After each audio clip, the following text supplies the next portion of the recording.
আসসালামু আলাইকুম। আজকে আমি আপনাদের একটা গজ কাপড়ে দিয়ে বাচ্চাদের জামা সেলাই দেখাবো। তো আমরা এটা কাটিং করে নিয়েছি। এটা হচ্ছে জামাটার উপরের পার্ট, তো এটা সামনের পার্ট এবং এটা পেছনের পার্ট। তো সামনের পার্ট থেকে পেছনের পার্টটা আমরা 1 ইঞ্চি বেশি নিব চেন লাগানোর জন্য। এবং এখানে আমি লং নিয়েছি 10.5, সেলাইয়ের পর 10 থাকবে। তো এখানে তারপর আমরা গলাটা কাটিং করে নিয়েছি এবং গলাটা চারিপাশ দিয়ে সেলাই করে নিব আমরা। নেওয়ার পরে এই যে চারিপাশে সেলাই করে নিয়েছি, এবার জয়েন করে দিব আমরা বডির সঙ্গে।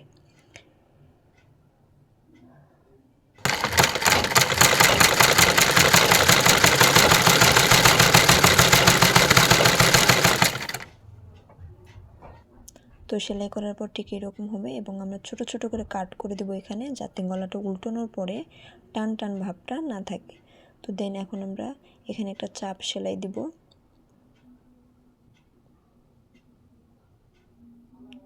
চাপ সেলাই দেওয়ার পর আমরা উল্টিয়ে নেব গলাটা। নেওয়ার পরে চতুর্পাশ দিয়ে আমরা আবার একটা সেলাই দিব।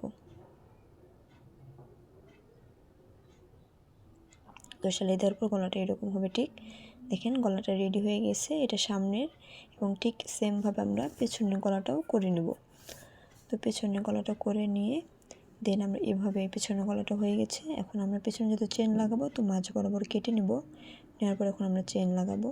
তো চেনটার মাথাটা এভাবে মুড়িয়ে নিয়ে জামাটার যে উপরে আছে উপর থেকে নিচ পর্যন্ত একটা সেলাই দেবো। তো এই যে দেখেন আমরা সেলাই দিয়েছি এবং সেমভাবে এই পাশটাও করে নেব। এবার কাপড়টাকে এভাবে ভাঁজ করে একটা চাপ সেলাই দিব, যাতে চেনটা না দেখা যায়। তো দেখেন চেনটা আমরা দুই পাশে দিয়েছি, চেনটা রেডি। এবার আমরা শোল্ডারটা সেলাই করে নিয়ে কোমরে যে কুচির পাটটা আছে কুচিটা দিয়েছি। এবার আমরা ফিতা সেলাই করে নিয়ে উল্টিয়ে নেব। দেখেন ফিতাটা উল্টিয়ে নিয়েছে সেলাই করে আমরা। এখন আমরা হাতাটা কাটিং করব।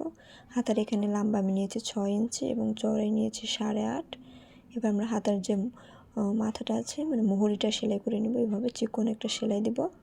দেন আমরা এখানে রাবার লাগাবো। তো আমি এই রাবারটা ব্যবহার করব এবং হাতের মেজারমেন্ট অনুযায়ী দিবেন। এখানে আমি 5 ইঞ্চি নিয়েছি। তো রাবারটা এভাবে টেনে রেখে সেলাইটা আমরা দিব। দেন এভাবে হাতটা রেডি হয়ে যাবে, এভাবে কুচি কুচি হবে। দেন আমরা বডির সঙ্গে হাতটা জয়েন করব।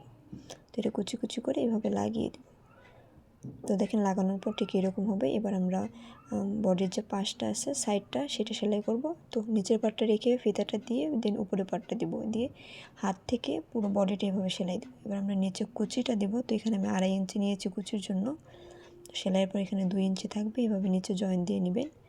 দেন এটা হচ্ছে আমার জামার ফাইনাল লুক। দেখেন এখানে হাতাটা ডালিম হাতা বলি আমরা, এরকম হবে পেছনে যে চেইনটা। তো জানাবেন কেমন হয়েছে। আমার চ্যানেলটি সবাই সাবস্ক্রাইব করে দিয়ে পাশে থাকবেন। ধন্যবাদ।